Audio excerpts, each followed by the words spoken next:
Salut à tous, bien nous continuons là où nous nous sommes arrêtés. Dans la vidéo précédente, nous avions parlé ici, des hommes qui viendront dire paix et sûreté. Et nous avions expliqué dans la vidéo précédente qu'il s'agit ici des nations. Lorsque nous voyons des hommes, il s'agit des nations, des nations, des royaumes, de la terre. Il s'agit de peuples, Il s'agit des autorités, des organismes mondiaux. Il s'agit des organisations. En fait, tous ceux-là qui ont des postes élevés, qui dirigent le monde, Alors, ils voudront chercher la paix parce que d'abord, il y a eu des guerres. En premier, il y a eu des guerres qui ont eu lieu, il y a eu des guerres, il y a eu des confrontations, il y a eu des problèmes, il y a eu des troubles, il y a eu des conflits. Alors, d'où ils voudront mettre fin à tout cela. Donc, il s'agit des situations qui nécessitent un accord de paix, Une tranquillité suite à des troubles, des conflits entre les humains. Et lorsque vous voyez ici, on dit que les hommes diront paix et sûreté. Donc, nous avons deux mots-clés ici. Il y a d'abord la paix, et puis il y a sûreté. Et en ce qui concerne sûreté, on peut comprendre qu'après avoir essayé d'asseoir cette paix, signer cet accord de paix, il faudra maintenant la maintenir, cette paix. Il faudra le maintenir cet accord, respecter à la lettre. Donc, c'est ça, avoir cette sûreté, pour cette paix. Donc, avoir cette assurance, la sécuriser, la protéger, d'où cette sûreté est vue sous forme d'assurance, des garanties, de protection et de maintenance, de cette paix dont il s'agit. Et puis, cette paix et cette sûreté qui viendront tous ensemble, donner une vie paisible, une vie calme, une vie aisée. Il peut aussi s'agir ici d'assurer, d'assurer dans plusieurs domaines, domaines de la vie, dans le domaine de la paix et de mode de vie dans plusieurs secteurs, plusieurs secteurs de la vie et plusieurs environnements, comme l'environnement politique, économique, social, tout ça, la sécurité, donc tout ça là parle de cette paix, de cette sûreté. Donc, ils voudront travailler sur tout le plan, sur tout le plan pour asseoir cette paix. Mais malheureusement, les Écritures nous disent que lorsqu'ils diront paix, sûreté, et puis vous voyez là au coin de sûreté, il y a le point d'exclamation. Donc, c'est-à-dire que c'est comme un soulagement pour eux. C'est-à-dire que c'est comme un accomplissement de leurs souhaits, l'accomplissement de leurs vœux. Voyez-vous? Donc, c'est comme si l'accord a été conclu et ils ont cette assurance que tout est calme. Maintenant, tout redevient dans l'ordre. Voyez-vous? Et les Écritures, la suite nous dit, alors une ruine soudaine le surprendra. Une ruine soudaine le surprendra comme le douleur surprennent la femme enceinte et ils n'échapperont point. On peut comprendre qu'il s'agit ici d'une mauvaise surprise, d'une mauvaise nouvelle qui vient briser cet accord de paix et qui vient annuler cette assurance de vie paisible. Donc, tout ça, ce sont des situations qui sont que nous allons traverser, que l'humanité devra traverser toujours dans cette période de la nuit-là. Il y a combien même qu'ils crieront paix, sûreté, on aura l'impression, on aura cette impression d'avoir une paix. Mais en fait, c'est une paix trompeuse. C'est une fausse paix, en fait. C'est une fausse paix. Nous serons toujours en train de traverser cette nuit, ok, cette période de douleur, de douleur, d'enfantement. Donc, ce n'est pas une paix vraie, ok. Donc, puisqu'il y a une ruine qui vient tomber, donc c'est une mauvaise nouvelle qui vient surprendre, qui vient briser cet accord, qui vient annuler cette assurance de vie paisible. Et cette ruine, s'il faut discerner dans les Écritures, cette ruine peut se manifester sous plusieurs formes, ok, sous plusieurs formes telles que les désaccords ou ruptures d'une alliance faite, de cet accord, par exemple, entre nations, ok, qui pourrait affecter cette rupture, qui pourrait affecter certaines branches, ok, dans la vie de certaines nations, ok, certaines branches, par exemple, certaines branches politiques, par exemple, qui pourraient induire à des crises entre les nations, ok, il y a, à travers le monde, il y a des crises économiques, crises financières, tout ça là. Ça fait partie du manque de paix, ok. Cette ruine peut être vue de cette façon, ok, soit de cette façon, les désaccords et la rupture de cette alliance ou de cet accord de paix qu'il semblait être fait ou qui semblait marcher, mais qui par après vient se briser, ok, au cours du chemin qui se brise, et il y a des crises qui va frapper la nation, qui va frapper les nations de la terre. Ça aussi, c'est une ruine. Et cet accord de paix pourrait aussi représenter un piège occulte. Ok, voilà pourquoi on parle d'une ruine qui vient surprendre. Donc, cet accord pourrait aussi représenter un piège occulte qui, une fois traité, ok, une fois que cet accord sera traité et assuré, ok, dans certains environnements intéressés, ok, de certaines nations, par exemple, et les hommes se trouveraient par après coincés, ok, après avoir découvert certaines vérités. Il y aura les hommes ou les peuples ou les nations qui se trouveraient coincés, ok, coincés, c'est-à-dire qui viendraient découvrir la vérité de cet accord qui est un accord de paix qui est faux, un accord qui n'est pas vrai, une paix qui n'est pas une vraie paix pour les nations. Alors d'où certaines nations ou certains peuples se trouveraient coincés et il leur sera compliqué, difficile de faire marche arrière à cause peut-être d'un mode de vie ou de vie conditionnée, ok, une vie conditionnée, un mode de vie conditionné, imposé, et d'où ils seront frappés, ok, et ils finiront par être frappés d'une ruine inattendue, ok, traverser une vie difficile. Donc ce sont des enjeux politiques, ok, des enjeux politiques qui se font entre les nations.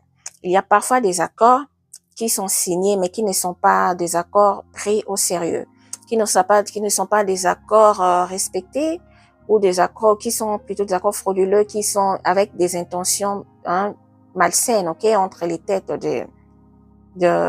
entre les chefs, ok, les chefs les autorités de nation, qui s'étendent des pièges entre eux. Alors d'où c'est les peuples qui subissent. C'est le peuple de ces nations qui vont subir, qui vont se retrouver dans des conditions très compliquées de vie, des conditions de vie très compliquées, et qui sont des conditions imposées, et ils ne pourront peut-être pas plus faire marche arrière, d'où ils seront obligés d'accepter ces modes de vie conditionnés, imposés, ok, par les alliés, et qui va finalement emmener une ruine dans la vie de ces nations. Donc cette ruine peut être représentée de plusieurs façons, ou soit on peut aussi dire que cet accord de paix serait traité, ok, avec des attitudes hypocrites, comme je le dis, avec fausseté, qui déclencherait une ruine soudaine sous forme de confrontation, ok, guerre entre nations, dû à des raisons ou des preuves de provocation indirecte, ok, des méditations de mauvais desseins entre elles, ok, entre les nations.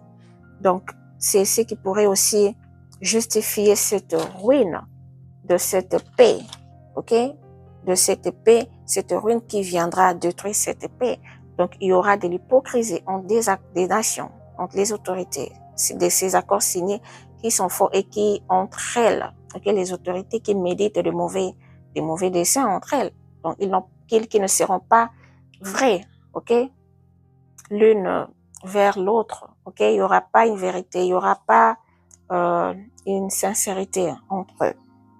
Et un autre point très très important est que cette ruine peut aussi représenter la venue de notre Seigneur Jésus-Christ, son retour, puisque nous voyons ici que les Écritures nous disent que car vous savez bien vous-même que le jour du Seigneur viendra comme un voleur dans la nuit. Ok, nous avons essayé de définir la nuit de plusieurs façons et nous voyons ici que toutes ces situations, toutes ces épreuves dont je viens de parler ici représentent cette nuit en fait, que ce sont des choses qui vont se dérouler pendant cette période de cette nuit-là. Et on dit que notre Seigneur, il viendra dans cette période-là, dans la nuit. Donc ce sera pendant que les nations seront en train de se confronter, seront en train de chercher la solution, quand les nations seront épuisées de ces confrontations, de ces affrontements, des guerres et tout, ok? Puisqu'il y aura un moment où ils seront fatigués, ces chefs et les nations, elles seront tous fatigués et ils voudront chercher cette paix, cette sûreté, toujours dans les ténèbres, dans cette nuit, pendant cette période de douleur, dans la nuit. C'est dans ces périodes de ce déroulement des problèmes qu'ils voudront chercher cette paix et sûreté. Et on dit que c'est en ce moment-là que notre Seigneur revient. Alors, vous voyez que cette ruine, lorsqu'il revient, donc, il vient pour tout basculer, puisque déjà sa présence, c'est une présence très puissante qui viendra détruire, ok, qui viendra mettre l'humanité à terre, puisque l'enlèvement qui va se passer, cet enlèvement mettra l'humanité à terre, ok? Cette paix fausse, cette paix imaginaire, cette paix trompeuse ne pourra pas s'asseoir, ne pourra pas prendre place, car l'enlèvement de notre Seigneur Jésus-Christ se fera avec une puissance divine et viendra tout basculer, tout mettre à terre. Voyez-vous? Donc cette ruine est vue sous forme de plusieurs, est vue, je veux dire, sous plusieurs formes, ok, que nous venons d'énumérer. Cette même ruine pourrait aussi représenter la présence ou l'introduction de la bête, l'apparition de la bête, puisque la bête, pour qu'elle puisse faire son apparition ou son entrée dans le monde, il faudra d'abord qu'il y ait tous ces troubles dont nous parlons ici, que nous avons énumérés ici.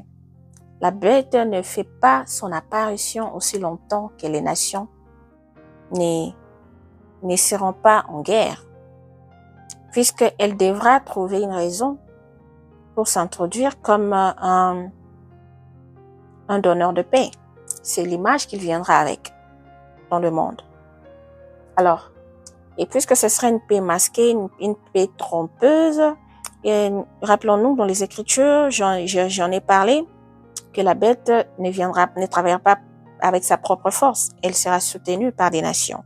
Donc vous comprenez aussi que parmi ces nations qui sont dans ces enjeux-là, okay, c'est comme un game, c'est comme un jeu. Donc parmi ces mêmes nations qui se confrontent, il y a des nations qui sont là, qui travaillent pour la bête, qui reçoivent des ordres de la bête, qui est encore dans l'ombre. Donc voyez-vous, alors ce sont des trucs, des tactiques bien planifiées, bien planifiées comme je le dis, et tout ça, ça fait partie de leur plan, du plan du diable, ok? Pour enfin avoir une opportunité, un moment bien propice pour introduire la bête officiellement dans le monde. Alors, cette ruine peut tout simplement nous représenter ou nous parler de cette mauvaise mauvaise période qui arrivera après l'introduction de la bête dans le monde. Parce que une fois qu'elle est introduite dans le monde, alors c'est là où les vraies choses, jusque-là, les choses commencent, on est déjà en train de traverser la nuit, mais lorsqu'elle vient encore, c'est encore plus pire, puisque là, il devra régner pendant ces 3 ans et demi, et là, il sait qu'il a peu de temps, comme les Écritures nous disent dans le livre d'Apocalypse, que le diable, il vient avec une grande colère, sachant qu'il a peu de temps. Alors, il sait il n'a que 3 ans et demi, et vous comprenez que là, c'est la grande tribulation qui va prendre place. Alors, il vient d'abord, lorsque les hommes seront en train de chercher cette paix imaginaire, cette paix, faire cette ironie, de chercher la paix. Alors, c'est là où ces alliés, ces nations, chercheront comment introduire leur maître, qui est la bête. Et lorsqu'on l'introduit, il vient et il va faire semblant d'asseoir cette paix, alors que ce serait un piège, tendu à l'humanité. Donc, voilà cette ruine qui pourrait aussi représenter l'apparition de la bête. Alors, l'Église, ce que nous devons savoir, que nous allons vivre l'entrée de la bête. Nous allons le voir et comprenons que toutes ces choses se déroulent toujours dans la nuit. Et dans la nuit dans laquelle notre Seigneur doit revenir, ok? Donc, nous voyons la présence de la bête et c'est après que l'enlèvement va venir se faire. Puisque nous n'allons pas traverser cette grande tribulation avec la bête pendant ces 3 ans et demi. Donc, voyez-vous ce que cette ruine pourrait aussi représenter, ok, pour cette période qui attend l'humanité, que devra vivre l'humanité entière. Bien, voyons ce que les Écritures nous disent. Nous sommes ici dans le livre de Apocalypse, chapitre 6. Nous allons lire à partir du 1er au 8e verset. Les Écritures nous disent, on va zoomer un peu. Bien. Les Écritures disent ceci. Je regardais quand l'agneau ouvrit un de ses sceaux et j'entendis l'un des 4 êtres vivants qui disait comme d'une voix de tonnerre, viens. Je regardai et voici parut un cheval blanc. Celui qui le montait avait un arc. Une couronne lui fut donnée et il partit en vainqueur et pour vaincre. Quand il ouvrit le second sceau, j'entendis le second être vivant qui disait viens. Et il sortit un autre cheval roux. Celui qui le montait reçut le pouvoir d'enlever la paix de la terre afin que les hommes s'égorgent les uns les autres et une grande épée lui fut donnée. Déjà, si nous retournons ici, nous venons de lire, voyez-vous, il s'agit ici, on dit qu'il y a un cheval blanc, ok? Un cheval blanc, celui qui le montait avait un arc, une couronne lui fut donnée et il partit en vainqueur et pour vaincre. Donc déjà, s'il faut discerner de qui il s'agit ici, eh bien nous pouvons comprendre qu'il s'agit d'une autorité, ok? D'une autorité qui reçoit un certain pouvoir, ok? Qui reçoit un certain pouvoir, puisque on peut voir ici, on dit qu'il y a un arc qui lui a été remis et puis une couronne, ok? La couronne représente une position élevée, la gloire ou le pouvoir, ok? Un certain pouvoir donné, légué à quelqu'un, ok? Pour exercer son autorité. Donc voilà. Et ces chevals blancs, on peut voir qu'il le représente la paix, ok? Il représente cet apport de paix, ok? Cet apport de paix dans le monde, voyez-vous? Et puis là, déjà pour comprendre cette histoire de sept sceaux, si vous remontez, vous pouvez lire, vous remontez, l'histoire est là. Nous sommes là dans le livre d'Apocalypse, ici dans le chapitre 5. Okay, Christ digne d'ouvrir le livre scellé. Alors, il s'agit ici du livre scellé de l'Éternel. Ok, ce livre écrit en dedans et en dehors, scellé de sept sceaux. Et c'est sept sceaux qui renferment les événements qui doivent s'accomplir dans le monde. Les événements des temps de la fin. Ok, ça fait partie des événements. Ok, une partie des événements, des choses qui doivent se dérouler sur la terre. Ok, ce sont des choses déjà que l'Éternel connaît. Il connaît depuis puisqu'il est Dieu, c'est lui le maître de l'humanité. Et ces choses sont écrites dans ces livres, d'où il fallait quelqu'un digne, ok, d'ouvrir ces livres pour rompre ces sceaux. Quelqu'un qui porterait cette croix, qui porterait cette charge, ok, afin de sauver le monde. Et c'est l'agneau qui est notre Christ le Messie qui peut ouvrir ce livre.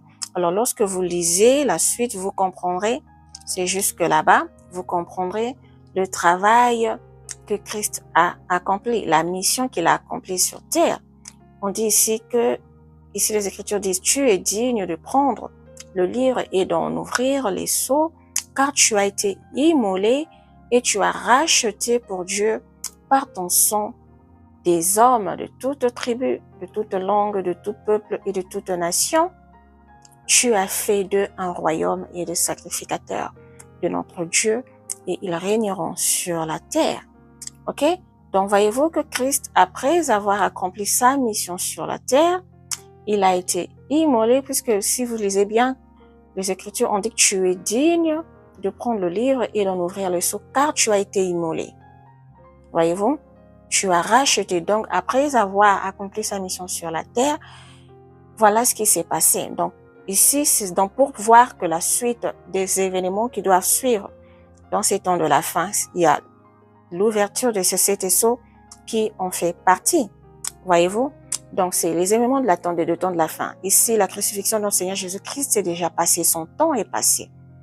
Ok? Son temps est passé. Là, il s'agit maintenant des événements des temps de la fin qui est l'ouverture de ces sept sceaux du livre de l'Éternel. Donc, ça fait partie, c'est une partie de ces événements qui doivent arriver. Et c'est Christ qui ouvre parce qu'il a pu vaincre la mort. Il a vaincu les séjours de mort, il a été immolé et il a racheté pour l'Éternel par son sang des hommes de toute tribu, toute langue, tout peuple et toute nation.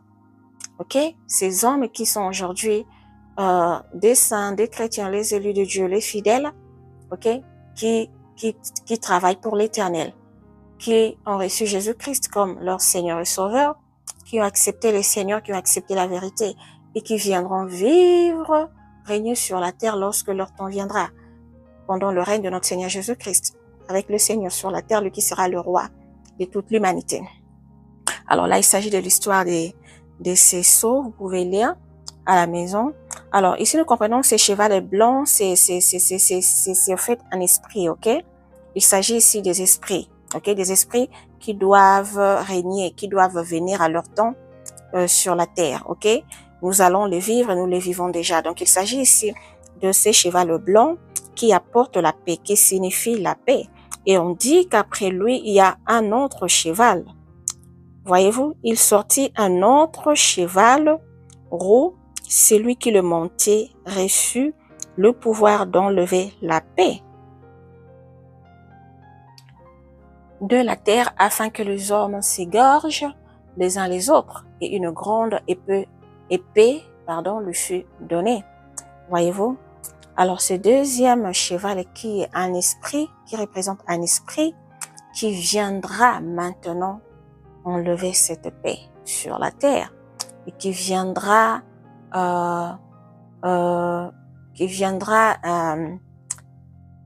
mettre cette mésentente, ok, ces conflits entre les hommes, entre les nations, ok, pour s'entretuer. Les hommes s'égorgent les uns les autres. Et on dit qu'une grande épée lui fut donnée. Donc cette épée qui vient frapper, qui vient faire tomber les humains, qui vient faire tomber les hommes. Et lorsque nous lisons la suite, quand il ouvrit le troisième sceau, j'ai entendu le troisième être vivant qui disait, viens. Je regardais, là ce sont les sceaux que le Seigneur a ouverts. Ok? Là c'est Jean qui est en train de parler de cette vision qu'il a eue, des événements, des choses qui doivent se passer dans ces temps de la fin. Alors là, on est en train, les anges, là c'est des événements, il est en train de vivre en fait ce qui doit se passer dans la vision, ok? Et il voit ce qui se passe, comment est-ce que ces sceaux sont en train d'être ouverts ou sont en train d'être ouverts, et il voit en fait ce qui doit arriver, ok? Ce qui doit arriver dans les jours à venir. Et là, on dit, voici parut un cheval noir cette fois-ci. Le troisième cheval, celui qui le montait tenait une balance dans sa main, et j'ai entendu au milieu des 4 êtres vivants une voix qui disait une mesure. Là maintenant, ce sont les anges dans les cieux qui sont en train d'interpréter ou de donner le discernement à Jean, de comprendre ce que ces chevaux veulent signifier.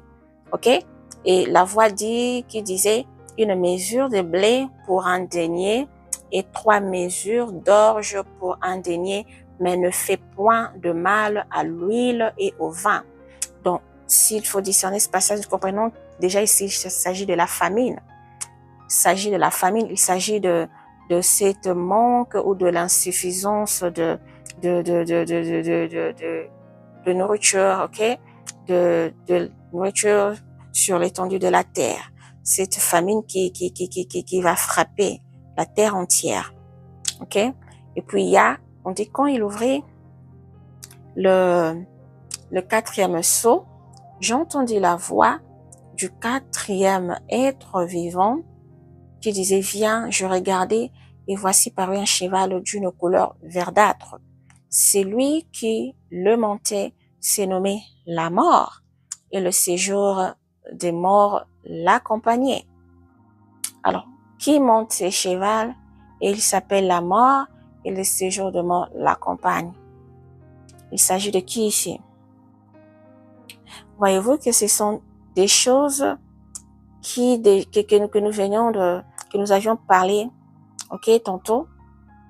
Alors là, déjà, c'est les séjours de mort qui rentrent dans l'œuvre. Et on dit le pouvoir leur fut donné sur le quart de la terre pour faire périr les hommes par l'épée, par la famine, par la mortalité et par les bêtes sauvages de la terre. Là, déjà, c'est les œuvres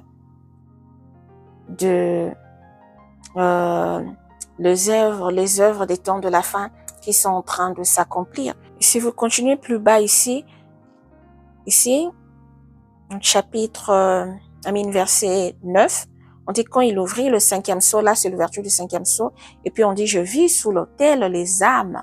Là maintenant, Jean voit les âmes de ceux qui avaient été immolés à cause de la parole de Dieu et à cause du témoignage qu'ils avaient rendu. Ils crièrent d'une voix forte et disant, jusqu'à quand, Maître saint et véritable, tarderas-tu à juger et à tirer vengeance de notre sang sur les habitants de la terre? Une robe blanche fut donnée à chacun d'eux et il leur fut dit de se tenir en repos quelque temps encore jusqu'à ce que soit complet le nombre de leurs compagnons de service et de leurs frères qui devaient être mis à mort comme eux. Comprenez déjà qu'il s'agit déjà de la grande tribulation ici, ok? De ceux-là qui se disent, qui s'appellent enfants de Dieu, mais qui n'ont pas su saisir l'opportunité de l'enlèvement et qui devront traverser ici cette grande tribulation. Vous vous rappelez, dans les vidéos précédentes, nous avions dit que c'était dans le livre d'Apocalypse où le dragon après avoir manqué, ok, la femme qui a accouché l'enfant, cette femme qui a été cachée dans le désert, et il était furieux et il est allé faire la guerre à la postérité de la femme. Voyez-vous, c'est qui cette postérité de la femme? Il y a des chrétiens, prenons cette parabole des 10 vierges, 5 folles et 5 sages. Voyez-vous, alors ceux-là qui ne sauront pas comme saisir l'opportunité de l'enlèvement devront traverser cette grande tribulation. Alors déjà, ces âmes qui crient vengeance et à qui l'Éternel leur demande de rester encore un peu de temps, ok, de se tenir en repos quelque temps encore, ce sont ceux-là qui ont été tués à cause de Christ, qui ont été tués pendant cette période de la grande tribulation, qui ont été tués pendant cette période des tribulations, pendant les périodes de bousculade, à cause de l'évangile, à cause de paroles de leur témoignage, ok? Et le Seigneur leur dit de rester en repos encore quelques temps. Pourquoi? Parce qu'il y a encore un nombre des gens, ok? Des chrétiens, des croyants de notre Seigneur Jésus-Christ, il y a un nombre qui devra, ok? Être mis à mort. Il y a de ceux-là qui doivent être mis à mort à cause de leurs paroles, de témoignages de leurs paroles et de leur service, voyez-vous. Ils doivent être mis à mort de la même manière que leurs frères qui sont déjà là en repos. Donc, comprenez déjà qu'ici, il s'agit des déroulements des événements de temps de la fin, ok? De ces temps de tribulation. Puisque nous devons savoir que la bête devra faire la guerre, sa mission principale, ok? L'objectif principal de la bête, sa vision, ok? Le cible principal, c'est les chrétiens. Donc, tous ces événements, toutes ces manœuvres ne sont là que pour un but. C'est pour atteindre les enfants de Dieu. C'est pour faire la guerre aux enfants de Dieu, à ceux qui se disent enfants de Dieu. Donc, voilà la mission principale du diable. Alors, vous comprenez que pendant ces temps de tribulation, la bête devra mettre à mort ceux-là qui se disent enfants de Dieu. Ils seront tués, puisqu'ils seront mis dans des conditions et il y aura de propositions. Tu acceptes, tu prends la marque ou tu refuses, on te tue. Donc, c'est ce qui devra se passer pour ceux-là qui resteront sur la terre, qui devront traverser ces moments durs. Donc, voilà. Bien, ici, nous sommes chapitre 9, toujours dans le livre d'Apocalypse. Alors, si nous lisons rapidement, la parole dit « Le 5e ange sonna de la trompette ». Ici, il s'agit maintenant de cette histoire des trompettes. Là, nous lisons la partie qui nous intéresse. Ici, il s'agit du 5e son de la trompette, ok? On dit le 5e ange sonna de la trompette et je vis une toile qui était tombée du ciel sur la terre. La clé du puits de l'abîme lui fut donnée. Voyez-vous déjà, lorsqu'on parle la clé du puits de l'abîme, donc lorsqu'on parle du puits, vous voyez déjà que c'est un trou, c'est quelque chose qui est en bas, en dessous de la terre. Donc là, il s'agit de l'abîme. Donc on dit que la clé du puits de l'abîme fut donnée, ok, donnée à cette étoile qui était tombée du ciel sur la terre. Et on lui remet la clé du puits de l'abîme et elle ouvrit le puits de l'abîme. Ok? Elle ouvrit le puits de l'abîme et il monta du puits une fumée comme la fumée d'une grande fournaise et le soleil et l'air fut obscurcis par la fumée du puits. Voyez-vous, là, il y a déjà l'apparence d'un esprit mauvais qui monte sur la terre, ok? La puissance de ténèbres, une puissance de ténèbres qui monte de l'abîme, qui monte de la terre. Voyez-vous? Et on dit, des sauterelles sortent de la fumée et s'est répandu sur la terre et il leur fut donné un pouvoir comme le pouvoir quand les scorpions de la terre. Il leur fut dit de ne point faire de mal à l'herbe de la terre, ni à aucune verdure, ni à aucun arbre, mais seulement aux hommes qui n'avaient pas le sceau de Dieu sur le front. Voyez-vous? Il leur fut donné non de les tuer, mais de les tourmenter pendant 5 mois, et le tourment qu'elles causaient était comme le tourment que cause le scorpion. Quand il pique un homme, en ces jours-là, les hommes chercheront la mort et ils ne la trouveront pas. Voyez-vous que on est déjà en train de traverser cette nuit, ok? Cette nuit de douleur d'enfantement, ok? Des douleurs, des épreuves dures. Et on dit, ils désireront mourir, les hommes de la terre, et la mort fuit loin d'eux.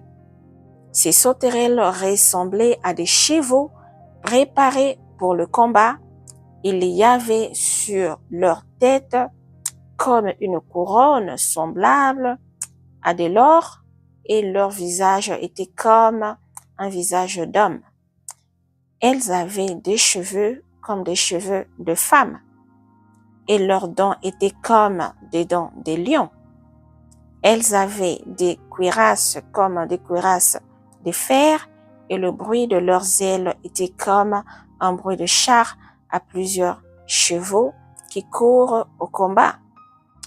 Elles avaient des queues armées de dards, comme les scorpions, et c'est dans leur queue qu'était le pouvoir de faire du mal aux hommes pendant 5 mois. Elles avaient sur elles comme roi l'ange de l'abîme. Qui est l'ange de l'abîme? Qui est le roi ici? Voyez-vous, quand on vous dit que la bête qui monte de la terre, qui monte de l'abîme, ok, n'agit pas avec sa propre force ou avec son propre pouvoir, il est soutenu. Et quelle est cette armée des sauterelles? Il s'agit ici des armées, des militaires, des armées, des nations qui soutiennent la bête. Ici, il s'agit déjà des confrontations des nations. Il s'agit déjà des bruits de guerre et des guerres sur la terre. Voyez-vous? On dit qu'elles avaient sur elles comme roi l'ange de l'abîme, nommé en hébreu Abaddon et en grec Apollyon. Le premier malheur est passé, voici, il vient encore 2 malheurs après. Ok? On va s'arrêter là. Dans ces écritures, c'est juste pour appuyer, pour faire comprendre ces événements qui doivent arriver en ce temps de la fin. Ok? Et voilà ce que je peux dire pour aujourd'hui. Alors, je vais m'arrêter par ici et nous reviendrons. Je crois qu'il y a encore une vidéo à faire pour ce point dont nous parlons, qui parle des douleurs d'enfantement. Donc je crois que nous avons encore une vidéo à faire, et après cette vidéo, nous allons passer à un autre point qui sera le dernier, ok, de cette série d'enseignements. Voilà. Alors, nous nous retrouvons très prochainement pour la suite. Merci.